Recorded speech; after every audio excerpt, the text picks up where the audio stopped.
Hello, sisters. It's an absolute blessing to have you here with me today.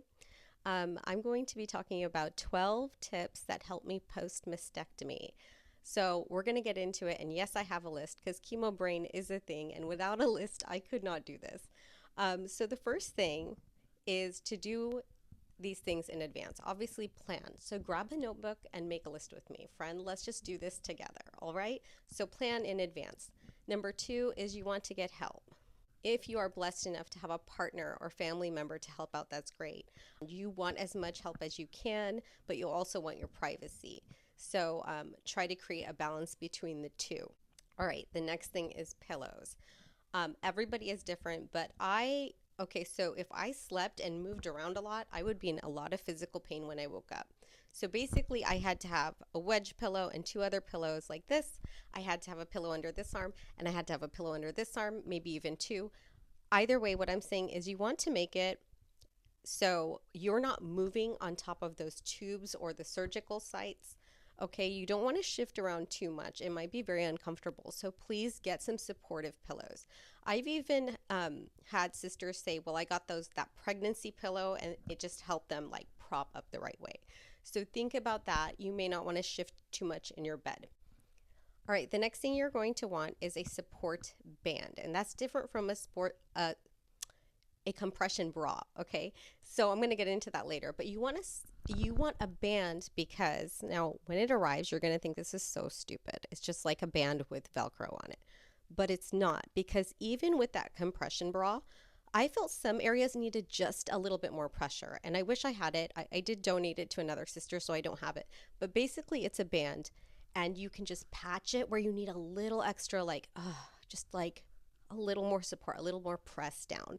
And so it kind of makes your compression bra like more customized, if that makes sense. So a support band. The next thing is a compression bra. All right, so everyone's gonna like say, oh, this is a better bra, that's a better bra. Basically, I want you to remember this. You want something that you can unfasten and fasten easily in the front. You want to get more than one, okay? Because the one you come home from the hospital is going to have fluid on it. It's going to have some marks from the surgery pen or whatever the heck they use. And you're going to want a few fresh ones just ready for you, okay? So basically, you want something that has enough compression and something that is going to clip in the front there, okay? Because for me, at least, it was really hard to do this, okay? It's just, at least at first, and I pray that as time goes on, it gets easier for you. But at first, it's just that range of motion can be very, very hard. So get a compression bra that fits you well, that feels good, like the fabric is good, and it's going to have everything you need right here. So there's not a lot of movement in your torso to get that thing on and off. Okay, sisters, the next thing is clothes. All right, so you want to get pajamas. Yes, these are my ghosty pajamas. I love them.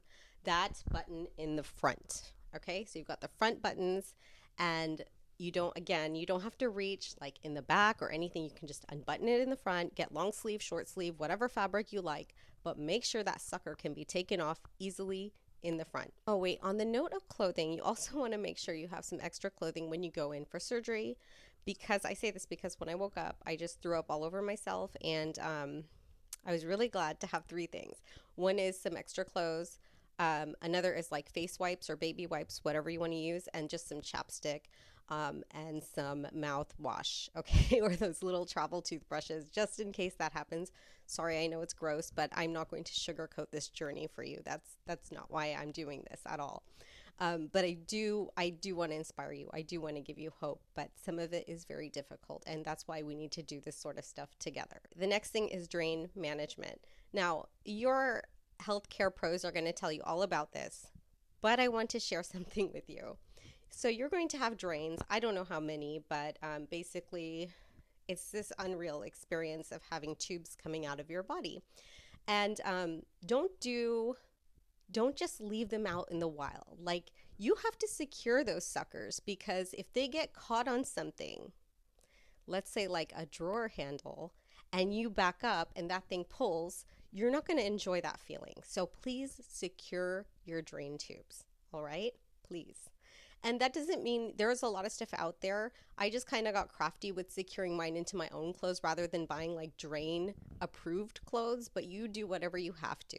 The next thing I want to talk to you is prepare for what it might look like. Now that's just kind of stupid for me to say because I don't know how you prepare for that, but I just want you to know that it can look really bad.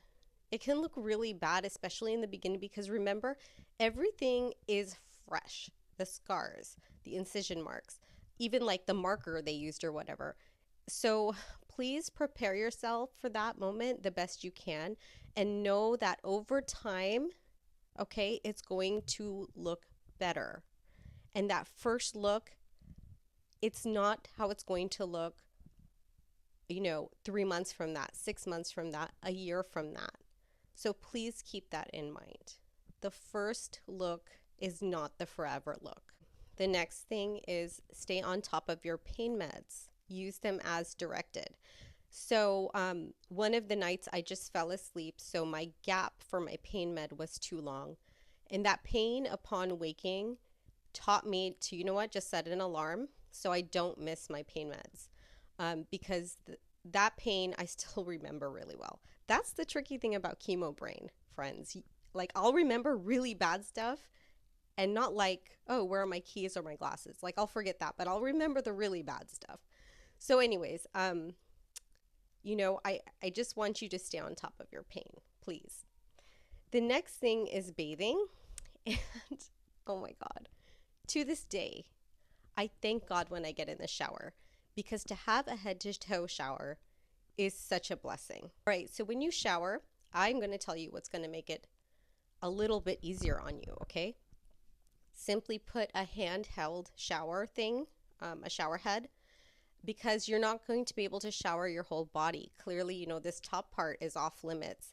And so this is like a sticky handle thing, and you're going to stick it to your shower wherever is easiest for you. Like I'm really short, so this thing was like low in the shower.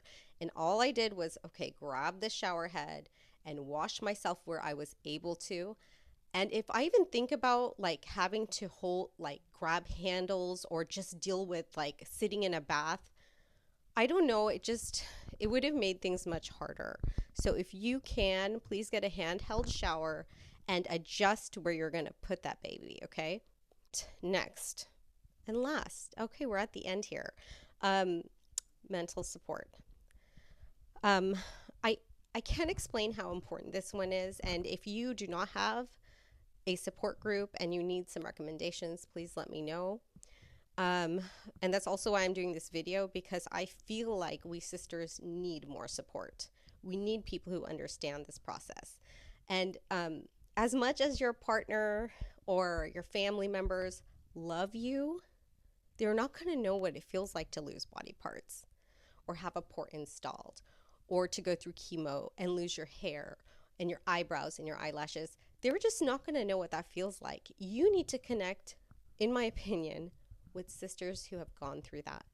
It's really important. So please have a support system in place. Now, clearly I'm not a pro at making these videos, but I hope it was of some help. That's just the goal. Like, I just wanted to help you. If you found it helpful, please like and subscribe to this, because my goal is just to put out more videos. Let me know in the comments what questions you have, and I can try to respond to those in a video. I have been through chemo. I've lost my hair. I've lost my eyebrows, basically all hair.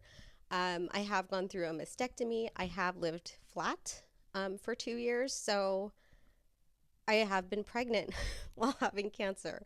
So I've got a lot of terrible experience under my belt. And the best thing I can do with it at this point is try to help another sister. So if this resonated with you, please share it with another sister, and let's just get through this together. Let's work together. It just feels so much better when it's not just you. And it really isn't just you. There's such a shared experience with you. And if you have faith, you're not alone. I'm sending my love and support to you. Thank you so much for this moment. I believe in you. Take care. Bye.